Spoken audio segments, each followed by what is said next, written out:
The ballet is Romeo and Juliet.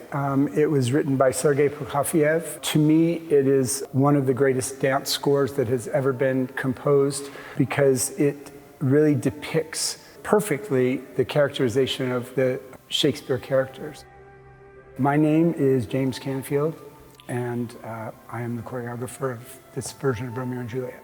Everybody takes artistic license on Shakespeare's brilliant composition of this play, and it's one of my favorite. And I'm going to take aspects of what he wrote and how I can incorporate that into the story that I want to tell.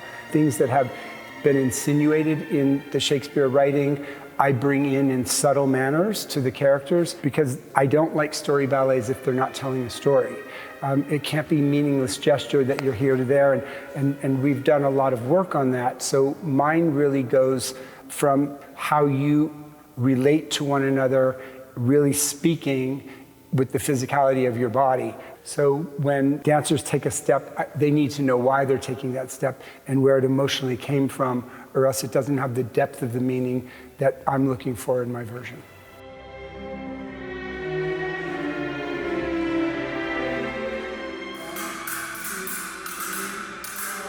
The very first thing that I do when I go into the room is say, before we hit a sword or anything, it's all about safety and doing it under tempo and learning the technique so that no one gets hurt. That was first and foremost. What I have brought to the room is the experience that I had when I did Romeo, John Cranko's version in the Joffrey Ballet.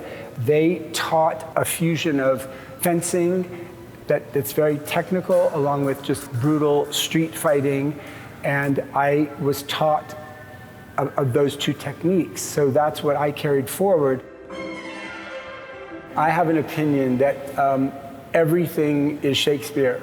If we just look at a lot of situations in our lives, what his brilliance was how he captured nuance of characteristic of every walk of life of person. And I think that's why his plays and his sonnets and his poems and everything have lasted through generations, because he knew so much and had such insight into human characteristic and personality at the time. It sounds today, and that's why they were able to turn, Romeo and Juliet into West Side Story and done different versions because it still exists.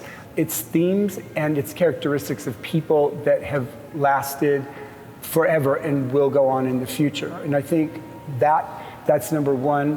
Number two, because we don't use words in dance and we use our physical body to create the vocabulary and our conversation, it still speaks to everybody. And if you can tell a story that is so brilliant in what Shakespeare wrote and what Prokofiev composed, and then you put a physical human who knows how to express words with their body, and you put that all together, there's not a greater experience in the world, because we can all relate to that.